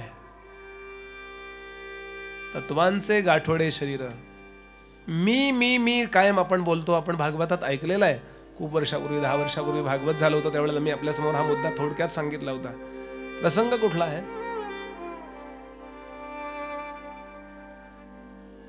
पाकिस्तानातलं पंजाब आणि भारतातलं पंजाब ही दोन्ही राज्य एकत्र केल्यावर त्या राज्याचं नाव आहे सिंधू सव्वीर देश. 5 नद्या वाहतात तिथनं, म्हणून पंजाब म्हणजे पाणी, आप म्हणजे पाणी, त्याचं आब केलंय त्यांनी. इथे एक राजा होता, त्या राजाचं नाव आहे रहुगण.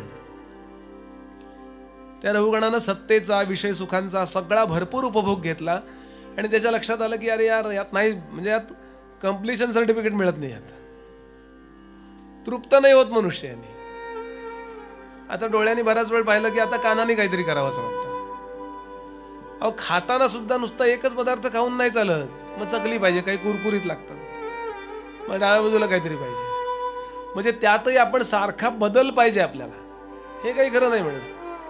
म्हणून कन्सिस्टन्सी शब्द वापरतो ना, असं सतत मला सुख देणारं काहीतरी पाहिजे. आणि त्यांना ऐकलं कीर्तन प्रवचनात कुठंतरी की ते अध्यात्मामध्ये आहे. अध्यात्म पूर्ण कोण करतात? संत. म्हणून संतांच्या भेटीला तो निघाला होता. कपिलांचं तेव्हा नाव मोठं होतं.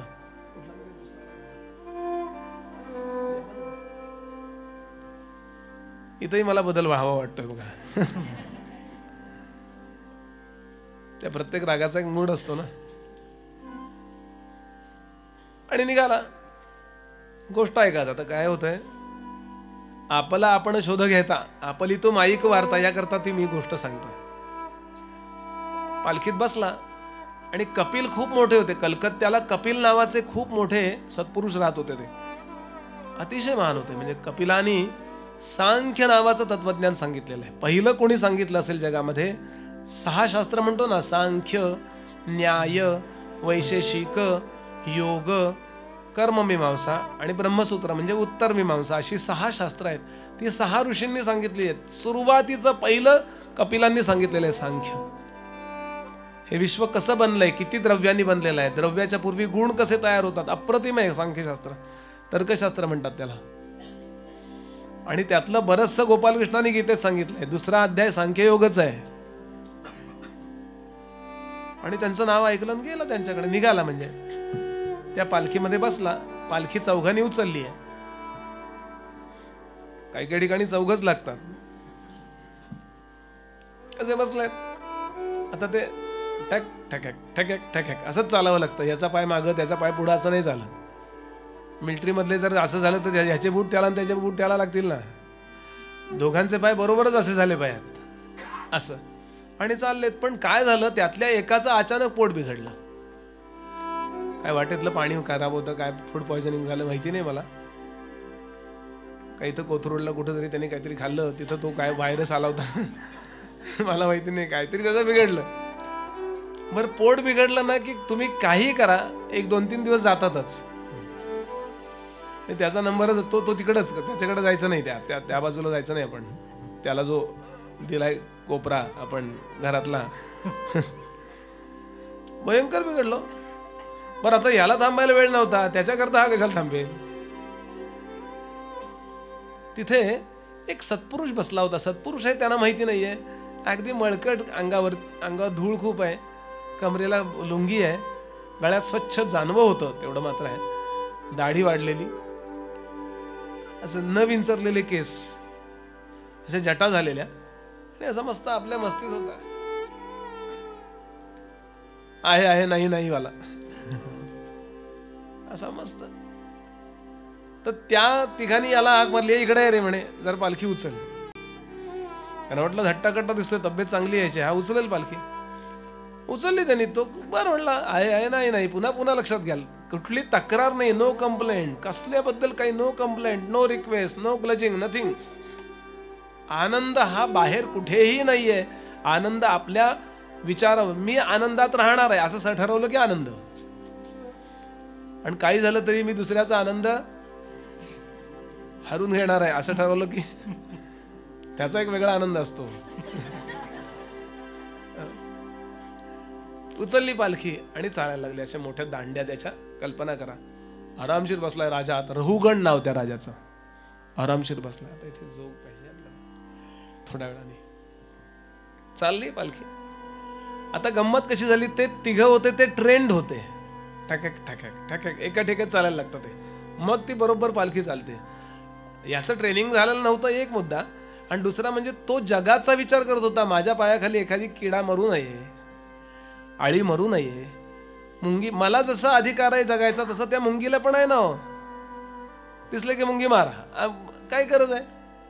मला त्रास द्यायला लागलं तर मारा, बरोबर आहे. माझ्या देहाचं रक्षण करण्याकरता एखादी हिंसा करायला लागली तर ती हिंसा अहिंसेत मोडते. पण जंगलात जाऊन तुम्ही पक्षी मारायला लागलात तर ती अहिंसा नाही आहे, ती हिंसाच आहे. घरात साप घुसला आणि काही करून तो निघत नाहीये आणि आपल्याला सर्पमित्र मिळाला नाहीये, अगतिक होता, तो अगदी सावायला झाला तर मग काय करणार नाही. त्यांनी अहिंसा परमो धर्म, ते बावळटपणा आहे. पण त्याबरोबर असे 1% आहे, 99% आपण अहिंसेनेच वागायचं असतं. आणि हे शिकवायची गरज नाही, हा आपला धर्म आहे. फक्त वेदांमधलं एक रोप घेतलं, नर्सरीतलं रोप घेतात तसं बुद्धांनी, आणि जगात त्याचा प्रचार केला. आज जगात बुद्ध किती वाढलेत बघा. बुद्ध धर्म आपला आहे, ते अहिंसा कुठला शब्द आहे? आपला आहे शब्द. आणि असा तो शांत निघालाय, आपल्या पायाखाली मरू देत नाही काही. त्याचा परिणाम ते असे व्हायला लागले. हो, वैतागाला त्याला. अरे म्हणलं काय चालताय तुम्ही, नीट चाला की. त्या ठिकाणी त्याला डाटलं, जरा रागावले. अरे नीट चाल रे, तुला इतकी महत्वाची तुला ड्युटी मिळाली. राजा, अरे सिंधू सव्वीर देशाच्या राजाची पालखी तू वागवतो, तुला पगार किती मिळणार आहे माहितीये का तुला? नीट चाल. त्याला काय पगार नकोय, काही नकोय, तुमचं काम आडले म्हणून तो करतोय. एकाने छान सांगितलं, कोई चले हाथी घोडा पालखी मंगाई के, कोई चले हाथी घोडा पालखी मंगाई के, साधू चले नंगे पाव चिटिया बचाई के. असा छान चाललाय तो. शेवटी नाईलाज झाला, पालखी थांबली. पालखीतनं तो खाली उतरला राजा, आणि तलवार काढली. आणि नवीन लगेच दिसला, कारण त्याचा युनिफॉर्म नव्हता, तो वेगळा होता, तो युनिक फॉर्म होता. कमरेची तलवार काढली, त्याला इथे अशी लावली. उघडा बंब, कमरेला फक्त लुंगी लावलेली, आणि असा मस्त आनंदात. डोळे सुद्धा अर्धवून मिलित असे. बघा, सगळे सत्पुरुष कायम असे असतात बघा. मिथ्या अशा विश्वाकडे डोळे फाडून फाडून बघण्यासारखं काही नसतं. कोण चाललंय तिकडून? तुझी काकू, उचल पुढं. अरे काय, कसल्या चौकशा करतात माणसं. तुम्हाला मुलं किती, तुमचे काय उपयोग आहे का त्याचा? तुम्हाला सांगतो, मी 20-20 वर्ष एक घरात जातोय, पण मी कधी कोणाची चौकशी, मला वाटतच नाही. त्यापेक्षा आजवर वाचू की तो डाटा घेऊन करायचं काय आपल्याला. गरज असेल, त्यांची अपेक्षा असेल तर आपण त्यात करू मदत. मला माहिती आहे ते निश्चित शेअर करेन मी, अगदी बरोबर आहे. पण उगाच मग तुमचं नाव काय, मग शिक्षण किती झालं, गणितात मार्क किती, काही नाही गरज. शांत. कळतंय का तुला? मी बोलतोय राजा. रागावलाय तो.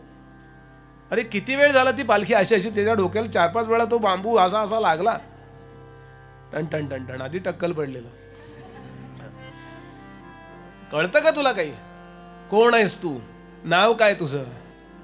शुकदेव सांगतात राजा परीक्षितीला ही गोष्ट. मी कोण बद्दल चाललंय? शुकदेव म्हणाले, राजा आजपर्यंत कधीही बोलला नव्हता तो, बोलायचाच नाही तो, म्हणून त्याला मुका समजायचंय, मूर्ख समजायचंय. मूर्ख भरत, मूर्खला संस्कृत मध्ये जड म्हणतात, जड भरत. आजपर्यंत बोलले नव्हते, पण अंतर्ज्ञानाने जाणलं की हा आत्मज्ञानाकरता गुरुकडे चाललाय. तो एका संतांच्या ब्रह्मविद जो आहे, ब्रह्मज्ञानी, त्याच्या सहवासात थोडा वेळ आलाय. याचं अनहित होऊ नये, नाहीतर सत्संगाचा शास्त्रात वर्णन केलेला महिमा खोटा ठरेल म्हणून बोलले. शास्त्र खरं ठरवण्याकरता बोलले. पहिलं वाक्य बोलले, राजा सगळ्यात अवघड प्रश्न विचारलास तू. अरे काय अवघड प्रश्न विचारलाय? साधा प्रश्न. तू कोण आहे हा साधा प्रश्न आहे.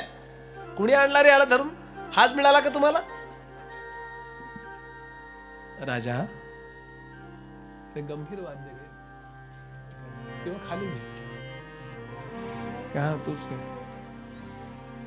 डोळ्यासमोर चित्र येऊ द्या. राजा हा प्रश्न मी तुला विचारू, तू कोण आहेस सांग. अरे मी सिंधू सव्वीर देशाचा राजा रहुगण म्हणतात याला. इतकं मोठं पालुपद लावलंस, यातला तू कोण आहेस? मी म्हणजे तू, सिंधू सव्वीर देशाचा राजा म्हणजे तू, का रहुगण म्हणजे तू? वाक्य ऐकलं, हातातली तलवार गळून पडली. शहाणा होता. फार छान वाक्य माझे गुरुजी सांगायचे या प्रसंगात. निखारा जो असतो ना, पूर्वी चुली असायच्या बघा, तर राख सगळी राख झाली असेल म्हणून जर आपण राख सावडायला गेलो, स्वच्छ करायला गेलो ना, तर एखाद्या निखाराचा कण असेल तर चटका बसायचा, जुना दृष्टांत आहे. राखेखालचा निखारा जसा ओळखता येत नाही तसा सर्वसामान्यांच्या मध्ये दडलेला सत्पुरुष ओळखता येत नाही. साधा असतो, साधा शर्ट पॅन्टवर असा कोपऱ्यात बसलेला असेल, पण त्याच्यामध्ये ज्ञानाग्नी आतमध्ये चालू असतो. चटका तेव्हा बसतो ज्या वेळेला आपण अत्यंत भयंकर असा अज्ञान घेऊन त्याच्याजवळ जातो. त्याचं काही पडलेलं नसतं. आपण निखारा काय स्वतःहून आपल्याला येऊन मागे चिकटतो का कुठे? पण आपला हात अज्ञानाने तिथे जर गेला तर असं. तसं झालं राजाचं. त्यानं तलवार टाकून दिली खाली आणि तो सांगतो, हात जोडले, महाराज आपण कोण आहात? कस्त्वं निगूढश्चरसि द्विजानां, कस्त्वं निगूढश्चरसि द्विजानां, बिभर्षि सूत्रं कतमोवधूतः. महाराज, गळ्यामध्ये स्वच्छ असं जानवं घातलेले, दाढी वाढलेली, अशा एखाद्या अवधूत वेशातले आपण कोण आहात? मला आपला परिचय द्याल? हे ऐकल्यावरती जडभरत एक्साइट झाले नाहीत. अब आया हुन पहाड़ के नीचे. नो. सत्पुरुष विजयाने सुद्धा उत्साहित होत नसतात. अतिशय शांत. राजा, माझ्या प्रश्नाचं उत्तर द्यायचं सोडून मगाचाच प्रश्न फक्त वेगळ्या पट्टीत विचारलास. मग अशी टिपला होता, आता खर्चात विचारलास. पण प्रश्न तोच आहे, स्वर तोच आहे. माझ्या प्रश्नाचं उत्तर दे. हु आर यू? तो म्हणला, मी तरी असंच समजतो की मी सिंधू सव्वीर देशाचा राजा रहुगण आहे. बर, सिंधू सव्वीर देशाचा राजा तू कधी झालास? अमक्या अमक्या वर्षी झालो. त्याच्यापूर्वी कोण होतास तू? नाही, मग मी रहुगण होतो. मग सिंधू सव्वीर देशाचा राजा हे तुझं नाव आहे का ही तुला मिळालेली जबाबदारी आहे?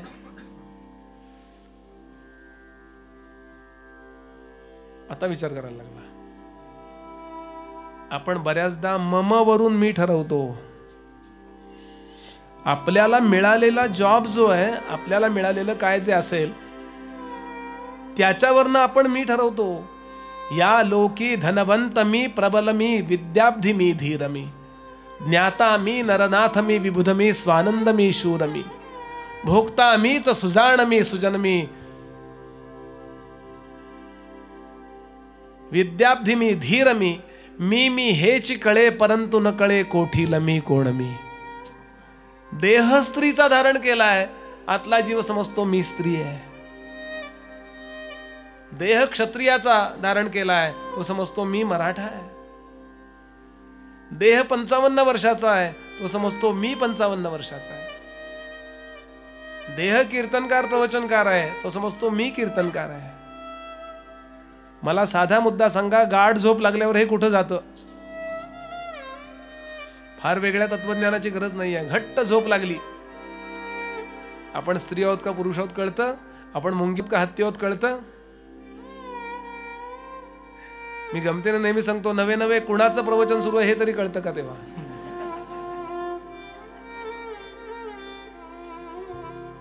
सिंधू सव्वीर देशाचा राजा ही आपल्याला मिळालेली जबाबदारी आहे. काही वर्षापूर्वी तू नव्हतास, काही वर्षांनंतर तू नसशील, मुलाला देशील राज्य. आता काय उरलं? मी रहुगण. रहुगण तुझं नाव आहे असं तू समजतोयस ना? त्याला कळलं होतं हे वेगळं काम आहे. उद्ध्वस्त करतो बरं वेदांत आपल्या सगळ्या कल्पना चुकीच्या. वेदांत, माझे गुरुजी सांगतात, वेदांत म्हणजे बुलडोजर आहे. तो जेव्हा उद्ध्वस्त करतो आपण बांधलेले सगळे कॉम्प्लेक्स, इन्फेरिटिव्ह कॉम्प्लेक्स, सुपेरिटिव्ह कॉम्प्लेक्स, किंवा दोन्हीचं थोडं थोडं क्लीन करून टाकतो. रहुगण हे नाव तुझं आई वडिलांनी ठेवलं की नाही? तू तुझं नाव काही घेऊन आलास का जन्माला? आईच्या पोटातनं बाहेर पडला, याच्या इथं आहे म्हणले बरं का नाव इथे आहे, असं काही आहे का? नाही ना. नाव ही जगाच्या खेळामध्ये सामील व्हायची व्यवस्था आहे राजा. आम्ही सज्जनगडावरती क्रिकेट खेळत होतो एकदा, 12 वर्ष जो खूप एन्जॉय केलं मी. कामाच्या वेळेला काम, नाहीतर रिवी खेळायचं. तुम्ही दंगा करत असालच, म्हणजे योग्य तेवढा करायचा, त्रास नाही होता का कोणाला. खेळत होतो. दुपारी साधारण 3 ते 5 आम्हाला काम नसायचं, मग खेळत होतो. तर इतक्यात सातारला काही गेलेले आमचे मित्र आले, मला पण घ्या म्हणलं आमची टीम इक्वल झाली, आता नाही घेणार. म्हणलं आम्ही दोघं आहोत, आत्ताच मॅच सुरू होती, 2च ओव्हर झाले, आम्हाला घ्या. ठीक आहे म्हणलं, जा नावं पाडून या. मग ते नावं पाडून आले. ते ओली सुकी करायची असते ना, ती नाणीबिणी कुठली आणणार आहे. असं एका बाजूला असं ओली सुकी. आमचे 2 कॅप्टन होते, ते दोघं नावं पाडून. आमच्यातला एक दगड्या आणि एक धोंड्या आहे.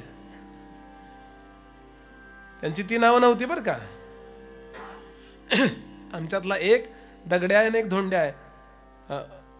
ओल्या पडला तर आम्हाला, ओली पडली तर धोंड्या इकडे, आणि सुकी पडली तर धोंड्या इकडे, आणि दगड्या उलट्या वेगळ्या याच्यात झालं. तेवढं ओली सुकी टाक, म्हणजे तो टॉस केला आम्ही. 2 मिनिटात खेळ सुरू झाला. त्यानंतर परत त्याही खेळात, आणि त्यानंतर परत कधीही आम्ही त्यांना दगड्या धोंड्या म्हणून हाक मारली नाही. अर्थ कळला का? तेवढ्या एका खेळामध्ये सामील होण्यापुरती नाम ही व्यवस्था आहे. शाळेत घालायला पाहिजे ना नाव काहीतरी, नोकरीला नाव पाहिजे ना आपल्याला, काय आपलं आधार कार्ड काढायला. बायकोला उखाण्यात घ्यायला पाहिजे की नाही नाव. पिवळ्या पिवळ्या हरणाचे फेंगडे फेंगडे पाय, अजून हे आले नाहीत, खड्ड्यात पडले काय. नाव कसं घेणार ती? लोकांना नावं ठेवायला नाव नको का हो? नाव तुम्ही कल्पना करा, एखाद्याला नाव ठेवायचं, कसं ठेवणार सांगा? नाव नाही त्याला, काय ठेवायला नाव? नाव ही प्रपंचरूपी खेळात आपल्याला फक्त सामील व्हायची व्यवस्था आहे. ते नाव आपलं नाही आहे. आपल्यासारखे मकरंद किती आहे? तो मकरंद अनासपुरे केवढे प्रसिद्ध आहेत.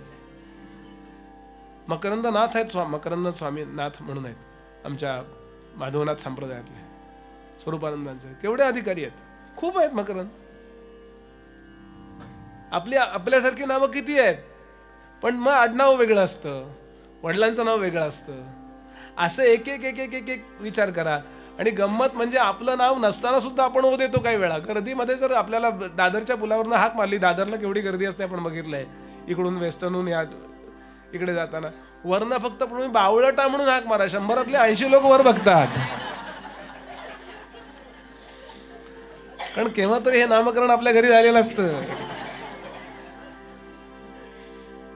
रहुगण हे नाव तुझं नाहीये. थोडं काळजीपूर्वक आहे का आपण हसत खेळत चाललोय, पण आपलं स्वतःच ऑपरेशन आपण करतोय. नाव नाहीये आपलं. रहुगण हे नाव तुझं नाहीये. माऊली म्हणाली, ठेविलिया नामासी ओ देत उठे. या नावाला ओ द्यायची आपल्याला सवय लागली आहे, म्हणून रहुगण नाहीयेस तू. सिंधू सवीर देशाचा राजा तू नाहीयेस, रहुगण पण तू नाहीयेस. आता तू म्हणशील मी तरी आहे की नाही? मी हे एकट्याचं नाव आहे का? मी हे सर्व नाम आहे. बोल. सगळेच जण म्हणतात मी. शुकदेव जनकाकडे गेले आणि दार वाजवलं. कोण आहे? मी शुक. मीला बाहेर ठेवा, शुकाना आत येऊ द्या.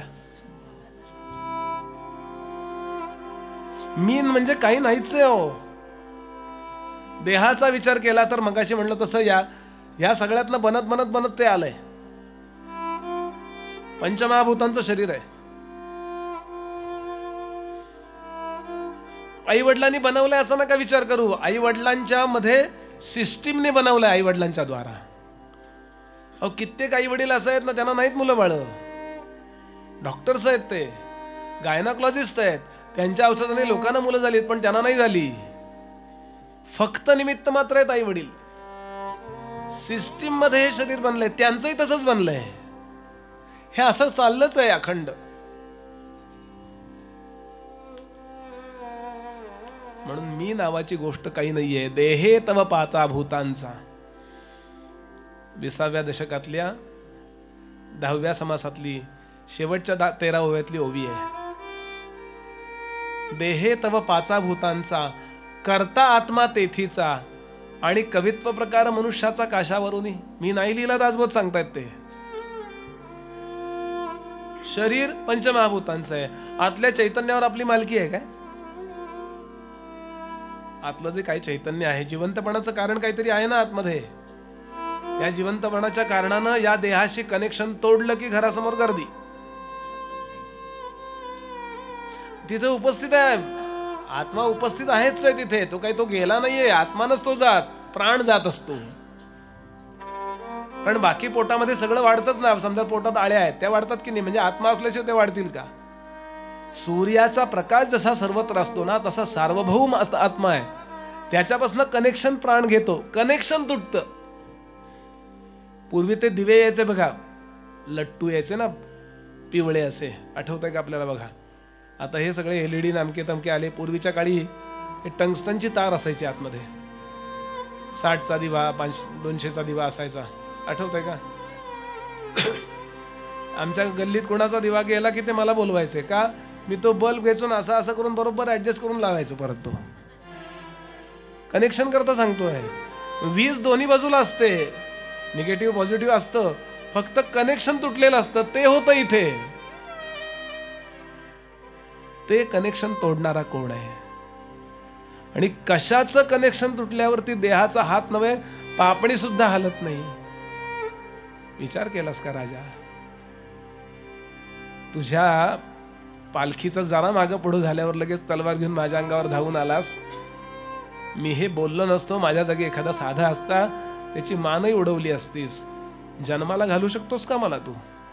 मारण्याचा तुला कोणी अधिकार दिला? ज्या राजेपणाच्या तोरात चाललायस ना कपिलांकडे, ते नाव कपिलांच्या युनिव्हर्सिटीत न चालणारं नाव आहे. महाराज मला काही कळत नाही, माझं कल्याण करा, एवढी 2च वाक्य सद्गुरूंना प्रामाणिकपणे अपेक्षित असतात. काही लागत नाही त्यांना, त्यांना पैसे लागत नाही, काही लागत नाही सद्गुरूंना. फक्त प्रांजळपणा. शिष्य बनून जा की कल्याण ठेवलंय. आपण गुरुकडे सुद्धा गुरुचे गुरु बनून जातो. तशी ऐकली आहे मी गीता, तुम्ही कशी सांगताय ऐकायला आलोय. होतं की नाही असं? म्हणून नीट विचार करा. आपला आपण शोध घेता. समर्थ सांगतात, आपली तो माईक वार्ता, तत्वांती उरले तत्वता निर्गुण ब्रह्म. खूप सूक्ष्म विचार आहे हा. थोडासा पहिल्याच प्रवचनात हा जरा मोठा विचार सांगितला, पण तुम्ही इतकी मंडळी सगळी लोक तयार आहात, तुमच्या म्हणजे काही हरकत नाही ठेवायला असा मुद्दा. आपण कल्पिले मी पण, मी ही कल्पना केली आपण. हे बघा, थोडा विचार करून ठेवा. मी हा बोध कुठं झालाय आपल्याला? मी असं काहीतरी कळतंय ना आपल्याला. कधी कळतं? झोपेतनं बाहेर उठल्यावर. झोपेत जाग आली, जाग येते म्हणजे काय होते? आपल्या मधली विचार नावाची शक्ती आहे शरीराच्या आतमध्ये. आपलं शरीर म्हणजे आपलं स्थूल शरीर आहे, याच्या आतमध्ये एक सूक्ष्म शरीर आहे, याच्या आतमध्ये एक कारण शरीर आहे, आणि त्याच्या आतमध्ये महाकारण शरीर आहे. 4 गोष्टी आहेत बरं का. त्यातल्या चौथी सोडून द्या, 3 तर कळूच शकतात. फिजिकल बॉडी, ऑस्सल बॉडी आणि कॉझल बॉडी. कॉझल बॉडीचाही विचार करू नका, फिजिकल बॉडीचाही विचार नाही. गाठ कुठं आहे? गाठ कुठं मारली गेली आहे? तर मी नावाचं जे आपल्याला वाटतं, मी पहिल्यांदा वाटतं, लहानपणापासून वाटत गेलं ना. आता ठरवलं की मी प्रवचनकारच आहे, की मी पुरुषच आहे, मी अमुकच आहे, असं पक्क केलंय आपण. आता साक्षात्कार होतो त्यावेळेला तो मीच फक्त डिझॉल्व्ह होतो, बाकी काही होत नाही. बर्फात काय हो? पाणीच आहे ना, पण तो घट्टपणा आहे ना, तो घट्टपणा म्हणजे मी आहे. आणि तपश्चर्येने तो घट्टपणा पाण्यात डिझॉल्व्ह होतो. आधी कोण होता? तो बर्फाचा फॉर्म्युला H2O2 आहे का H2Oचा आहे? फॉर्म्युला बदललाय का काही? आत्ताही आपण परब्रह्म आहोत, पण मी म्हणजे परब्रह्म तत्वावरती झालेला भास आहे. दोरीवर जसा सर्पाचा भास होतो ना, दोरी आहे का सर्प आहे? म्हटले दोरी आहे. वाटतंय काय? सर्प. का? त्याची आता कारण येणार आहेत. तुम्ही फक्त या एवढीच अपेक्षा आहे, बाकी काही अपेक्षा नाही आहे. आणि याचा विचार हे का करायचं माहिती? काय विचार करता करता करता एकदम क्लिक होऊन जातं. नुसतं व्यवहारात नम्रता किंवा असा भाग नाहीये. काल्पनिक मी आहे हे लक्षात आलं पाहिजे. मी शहाणा आहे हा अहंकार नाहीये. मला काही कळत नाही हा सुद्धा अहंकारच आहे. वेदांताच्या लेखी न्यूनगंड सुद्धा अहंगटच सांगितलाय. आमचं कोण ऐकणार बुवा, आम्ही आले असे जन्माला, आम्ही असेच मरणार, आम्ही आपले गरीब, आमचे डोळे मिटले म्हणजे तुम्हाला बरं वाटेल. हा सुद्धा अहंकारच आहे. मी शहाणा आहे हा जसा अहंकार आहे तसं मला काही कळत नाही हा अहंकारच सांगितलाय. कारण ते नाही आहे. अज्ञानही आपल्या ठिकाणी नाही आहे आणि व्यावहारिक ज्ञान नावाची गोष्ट सुद्धा नाही आहे आपल्यामध्ये. व्यवहारच नाही तर ज्ञान कुठलं असेल. व्यवहारच नाही आहे. असो, फार मोठा मुद्दा नको. आणि म्हणून आपण कल्पिले मी पण आहे का शरीरात कुठे असा मी बसवलेला. मला आपल्या ससूनमध्ये एक जण होते डॉक्टर, आता नाही येत ते, आता बदली होऊन गेले. त्यांनी मला पोस्टमार्टम दाखवलं. एक दाखवायचं नसतं पण अभ्यास म्हणून मला दाखवलं त्यांनी. बुवा हे बघा कसं कापता तो, कसं ते चालवतात, रक्त उडतं. अगदी मला उलटी व्हायची आली. मग ते शिवलं वगैरे. म्हणलं आत्तापर्यंत किती बॉडी फाडल्या तुम्ही? ते म्हणले 10,000 तरी बॉडी मी स्वतः फाडलेल्या आहेत. 10,000 शरीरं फाडली आहेत. म्हणजे पोस्टमार्टमची केस आल्यावर करावंच लागतं त्यांना ते. आणि पटापटा शिवून टाकतात आणि रिपोर्ट तयार करतात. काही पॉयझनिंग नव्हतं, अमुक नव्हतं, तमुक नव्हतं, काही लागलं नव्हतं किंवा काय जे असेल ते. आणि मग सही लागते त्या डॉक्टरची. पोस्टमार्टम PM करावंच लागतं बरं का. काही वेळेला ॲक्सिडेंट होतात ना, किंवा काही वेळा होतं. त्यांना मी गमतीनं विचारलं, गंमतशीर आहे ते. म्हटलं का हो इतके शरीर फाडलीत तुम्ही, मी सापडला का हो कधी? कुठून कुठून फाडली होती त्यांनी, मी सापडला का? ते म्हणले बुवा तो गेल्यावरच आम्ही कापतो म्हणले, त्याच्या आधी कापूच शकत नाही म्हणले. कुठं आहे तो मी? फक्त कल्पना आहे. आणि म्हणून जिथे आपल्याला, म्हणून जर जमलं तर ही गोष्ट करून बघा. सकाळी जाग येताना अवघड आहे पण पटकन जाग येऊन जाते. तेव्हा जाग येण्याची प्रक्रिया आहे ना, तिथे स्वतःला पकडता येत आहे का बघा. नाही तर झोप लागताना स्वतःला पकडता येते का बघा. मीला पकडता येते का बघा. आधी मी हे बोललोय लक्षात राहत आहे का बघा तोपर्यंत. कारण परमार्थ म्हणजे आम्हाला काहीतरी कोपऱ्यात बसून माळ ओढली की परमार्थ वाटतो. समर्थ सांगतात आपण कल्पिले मी पण शोधिता नुरे जाण, मी पण गेलिया निर्गुण आत्मा स्वय. ज्ञानोबा डोळे मिटून बसलेले दिसत आहेत. कशा काय करतायत ते? समर्थ असे शांत बसलेत. गोंदवलेकर महाराज शांत बसलेत. स्वामी समर्थ काय करतायत ते? मीच्या पलीकडे गेलेत ते. मीचा बोध जिथे होतो तिथून पलीकडे गेलं की ते द्वार लागतं. आणि त्या द्वारातून पलीकडे गेलो की विश्व ज्यातून निर्माण झालं ते तत्व, त्या तत्वामध्ये तो मी संपतो. चमचाभर पाणी तुम्ही समुद्रात टाकलं की समुद्रमय झालं की नाही ते. तसं देहापुरतं देहगत चैतन्य तुम्ही विश्वनिरपेक्ष चैतन्यात टाकलं की विश्वनिरपेक्ष चैतन्य जे आहे ते मी झालो की नाही. थेंबुटा सागरी मिळाला, गंगे सरिता संगम झाला. समर्थांचीच ओवी आहे दासबोधातली. हे व्हायला पाहिजे. हे याच्याकरता सगळा परमार्थाचा, सगळी चर्च याच्या करतायत, सगळ्या मशिदी याच्या करतायत, सगळी मंदिरं याच्या करतायत, सगळी धार्मिक पुस्तकं याच्या करतायत. पण दुर्दैवानं कशात तरी अडकवून टाकतो आपल्याला कोणीतरी. मध्यम एवढा मुद्दा सांगतो आणि थांबतो. मला तुम्ही 4:30ला बसवलं, मी 6:30 पर्यंत तुम्हाला बसवणार. असं हे सगळ्या धर्मात आहे हो. मला असं नाही सांगायचं इथेच फक्त आहे. एक मंसूर नावाचा कवी होऊन गेला, इस्लाम धर्मी आहे, सूफी संत आहे. तो सांगतो अगर है पनी साग सारे सा नि सा पनी साग मग मगरे सारे नि साग. अगर है शौक मिलने का, खरा शौक शोक नव्हे, शौक. खरी हौस आहे का तुम्हाला परमात्म्यामध्ये मिळण्याची, त्या अल्लाह परवरदिगारामध्ये एकरूप होण्याची? अगर है शौक मिलने का तो हरदम लौ लगाता जा. अगर है शौक मिलने का तो हरदम लौ लगाता जा. अगर है शौक मिलने का तो हरदम लौ लगाता जा. अगर है शौक मिलने का तो हरदम न जा मस्जिद, मशिदीत जायची गरज नाही म्हणतो. न जा मस्जिद न कर शिद्दा न रख रोजा न मर भूका. न जा मस्जिद न कर शिद्दा न रख रोजा न मर भूका. हुक्म है, हुक्म है, हुक्म है शाह कलंदर का. अनल हक तू कहाता जा. अगर है शौक मिलने का तो हरदम.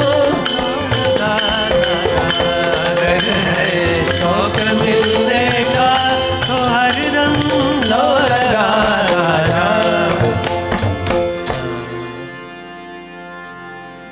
लव म्हणजे तेवढीच एक गोष्ट चित्तामध्ये ठेव सारखं, मी हे नाही. काय दोन प्रकारे नाही, व्यतिरेक किंवा अन्वय या दोन पद्धतीने साधन करता येतं. एखादी गोष्ट नाकारा म्हणजे आहे ते प्रकट होतं, किंवा आहे त्याचं चिंतन करा म्हणजे नाही ते बाजूला होतं. तुम्ही ठरवा तांदूळ निवडायचे का खडे निवडायचे, तुम्हाला वेगळं काढायचंय. तो म्हणतो न जा मस्जिद न कर शिद्दा न मर भूक न रख रोजा न मर भूका. हुक्म है शाह कलंदर का. अनल हक, अनल हक म्हणजे अहम ब्रह्मास्मी तू कहाता जा. सगळं त्याच्याकरताच आहे. खरे सगळेच्या सगळे पंथ जे निर्माण झालेत, ज्यांनी कोणी निर्माण केलेत ते लोक साक्षात्कारी आहेत. आणि त्यामुळे त्याचा परिणाम एकच. ॲनाटॉमी आणि फिजिओलॉजी जर माणसाची असेल तर प्रक्रिया एकच असली पाहिजे ना हो. आणि तेच समर्थ इथे सांगतायत. असं स्वतःला स्वतःच्या खऱ्या स्वरूपामध्ये समर्पित करणं याला आत्मनिवेदन म्हणतात समर्थ. आत्मनिवेदन होता देवाभक्तासी ऐक्यता, साचार भक्त विभक्तता सांडून झाला. आणि अतिशय सुंदर पद्धतीने समर्थांनी हा श्लोक लिहिला, ही ओवी लिहिली. समर्थ सांगतात पुन्हा पुन्हा बोलतोय म्हणून रागवू नका. काय ओवी आहे एवढी सांगतो आणि थांबतो. समर्थ सांगतात संदेह वृत्ती ते न भंगे, म्हणजे कन्फ्युजन जात नाहीये. किती वेळा ऐकलं तरी परत. निरूपणी हे सद्वृत्ती होते, स्थळत्याग होता. समर्थांचीच ओळ आहे ही. स्थळत्याग होता सवेची जाते, काय करू रे क्रिया घडेना तुझं विण रामा मज कंठ वेना. तुकाराम महाराज म्हणाले श्रवणी बैसता ब्रह्मनिष्ठ आणि उठवणी जाता भ्रमिष्ठ, असं म्हणतात तुकोबा. तेवढ्या वेळापुरतं अगदी कळलं असं वाटलं होतं की नाही आता. मला तरी वाटतंय कळलं असं. आणि थोड्या वेळाने हे सगळं विस्मरणात जातं आणि आत्तापर्यंत चिंतन केलेलं लगेच हावी होतं आपल्यावरती मजबूततेनं. अज्ञानच मजबूत होतं. आणि म्हणून मी काय सांगतोय, समर्थ सांगतात संदेह वृत्ती ते न भंगे, ती डिस्ट्रॉय करायची मला कन्फ्युजन पोझिशन ती होत नाहीये. म्हणून बोलण्याची बोलावे लागे, आम्हासी हे घडले प्रसंगे श्रुती क्षमा करावे. काय समर्थ असतील. पुन्हा पुन्हा बोलतोय का मी ते, मला क्षमा करा.